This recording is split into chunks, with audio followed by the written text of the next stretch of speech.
मंचावर उपस्थित असलेले मान्यवर भविष्य काळात ही सुद्धा तरट गावातील जे गरजेचं आहे तोपर्यंत मराठा समाजाचे कार्यकर्ते इथनं उठणार नाहीत।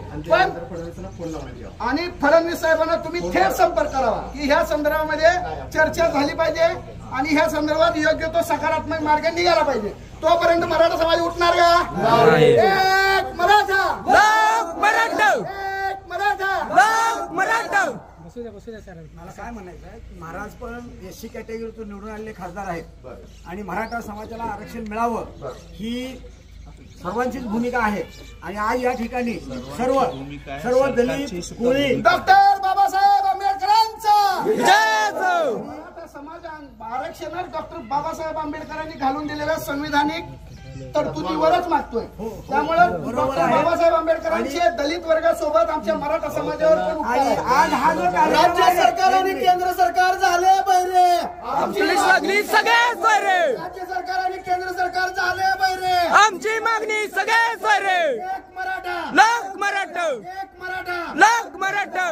आज ही जी मागणी आहे ही रास्त आहे त्या मागणीसाठी करणगाव ग्रामस्थ सर्व आदिवासी कोळी समाज आणि दलित समाज एससी कॅटेगरीचा समाज तुमच्या पाठीशी आहे त्यांची आम्ही भूमिका स्पष्ट करतो। आज या ठिकाणी कोळी समाजाची एक मुलगी पोलीस झालेली आहे त्या मुलीचा आणि त्या मुलीच्या माता पित्यांचा मजुरी करणारे अनपढ अशिक्षित आई वडील त्यांचा सत्कार या ठिकाणी सर्व धनगर समाजाचे नेते असतील मुस्लिम समाजाचे नेते असतील महाराष्ट्र एससी समाजाचे उमेदवार आहेत 5 वर्ष लोकसभेचे तर या ठिकाणी सामाजिक कुठले येणे आणि मराठा आरक्षण मिळावं ही भूमिका महाराजांची पण आहे। माझं प्रामाणिक प्रयत्न राहणार। मी एक खासदार म्हणून तुम्हाला शब्द देत नाहीये, मी एक संत म्हणून जो मी बोलतो तेच मी करतोय। 100% जे आहे तुमच्या पाठीशी मी राहणार म्हणजे राहणार यात किंचित सुद्धा कोणी संशय घेऊ नये। महाराज आम्हाला अंमलबजावणी पाहिजे बाकी आम्हाला काही नाही। आम्हाला सगळे सोयऱ्याची अंमलबजावणी अधिसूचना तुम्हीच काढली अधिसूचनेचा शासन निर्णय होतच असतोय त्याची अंमलबजावणी गरजेची आहे। फडणवीस साहेबांना फक्त एवढंच विचारायचं की अधिसूचनेची अंमलबजावणी कधी होणार। चला महाराज साहेब आपल्या डाव्या बाजूलाही आमच्या मराठा समाजाचेच प्रतिनिधी आहेत आणि उजव्या बाजूलाही मराठा समाजाचे प्रतिनिधी आहेत। तिकडे भैया सुद्धा आमच्या समाजाचे प्रतिनिधी आहेत। भाजपमध्ये मराठा समाज मोठ्या प्रमाणावर आहे। जर एवढं असूनही महाराज साहेब जर आपल्याला मराठा समाजाची तळमळ लक्षात येत नसेल तुम्ही तुमच्या भाजप सरकारने आम्हाला मुंबईला ज्यावेळेस आम्ही आलो त्यावेळेस अधिसूचना काढून दिली त्या अधिसूचनेचा शासन निर्णय होणं गरजेचं होतं। तुम्ही शब्द दिला होता छत्रपती शिवाजी महाराजांच्या गुलालाची शपथ घेऊन शब्द दिला होता साहेब 16 फेब्रुवारी 2024 पर्यंत त्याची मुदत होती साहेब आपण आजपर्यंत एक चकार शब्द सुद्धा या मराठा आरक्षणाच्या त्या सगळ्या सोयऱ्या सूचनेवर काढलेला नाही। खासदार साहेब सोलापूर लोकसभा मतदारसंघाचे खासदार आहेत विद्यमान आहेत काही दिवसात आचारसंहिता लागेल। मला सांगा सगळ्यात जास्त मराठा समाज आहे त्या मतदारसंघामध्ये मराठा समाजाचं प्रतिनिधित्व आणि त्यांनी आरक्षणाचा मुद्दा लोकसभेत मांडला का? मांडायला पाहिजे का नाही? साहेब तुमच्या लक्षात आहे किंवा नाही?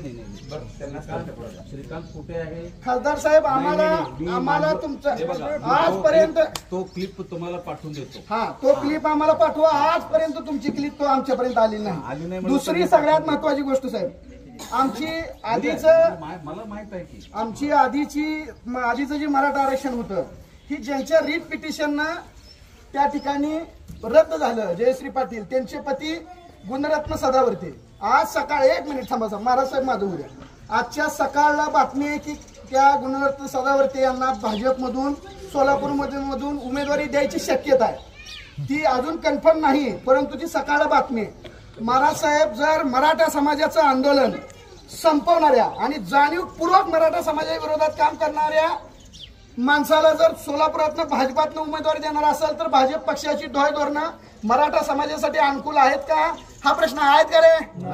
नाही पण तसं नाही आणि असेल तर आम्हाला जे कळलं आमच्याजवळ बातमी दादा सर्वच विषय जे आहेत ना संपूर्ण तुम्ही आम्हाला दुसरी बसू आरक्षण का दिलं आमची मागणी दुसरी गोष्ट सांगू द्या महाराज साहेब दुसरा विषय प्रतिक्रिया देतील सगळेजण बोलले महाराज साहेब दुसरा सगळ्यात महत्वाचा विषय तुम्ही काय म्हणला गुरुजी साधावर आता बोललेत की तुमच्यासह आमचा विरोध आहे हा संपला विषय खासदार साहेबांचा फोन सुद्धा जर उचलत नसतील उपमुख्यमंत्र्यांची PS आहे, तर आम्ही उपमुख्यमंत्र्यांना पुन्हा जिल्ह्यात फिरू देणार नाही. भाषण करत असतील असं काय साहेब सुद्धा फोन उचलत नाही उचलले होते ते सभेमध्ये आहेत तर थोडं जाणून घ्या.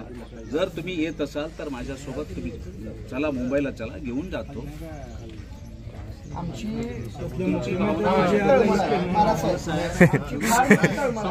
येड्यात काढत नाही बोल विरोध कुणालाच नाही. साहेब 106 आमदार सगळ्यात जास्त खासदार आमच्या मराठा समाजानं नरड तुळू तुळू पिंपीच्या जटापासून घोषणा घेऊन या भाजपचे खासदार निवडून आणले. दुसरं काय नाही. मी अंतःकरण सुद्धा मला कळालं नक्की तुमच्या सोबत आहे. कुठेही सुद्धा मी तुमच्यातून लांब होणार नाहीये, कधी होणार नाही. आमची विनंती अशी पण आहे. फक्त अंमलबजावणी सगळ्या सोयऱ्यांनी केली. आम्ही शब्द दिले नाही. शिवाजी महाराजांचा अपमान होईल महाराज साहेब, दुसरं काय नाही. त्यांच्या गुलालाची शपथ घेऊन मुख्यमंत्री एकनाथ शिंदे, उपमुख्यमंत्री देवेंद्र फडणवीस आणि उपमुख्यमंत्री अजित पवार, आम्ही शिंदे साहेबांनी भेटू, अडवाणी साहेबांनी सुद्धा भेटू. चला तुम्ही काय प्रश्नच नाही. आम्ही आमच्यापेक्षा जास्त जाणते जाणार त्यांचं काय मान्य केलं नाही आमचं काय करणार. बरोबर आहे.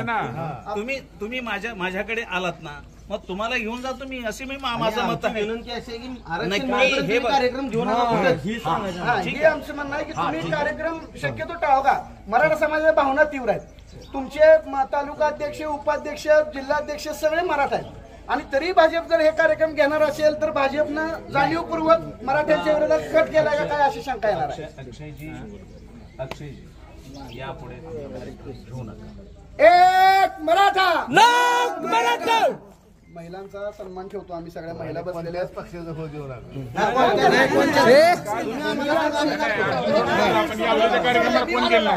माहिती मिळायला लगेच जातो आम्ही.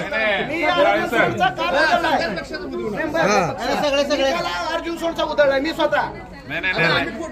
संध्याकाळी झाला ना पण मी स्वतः उधळलाय.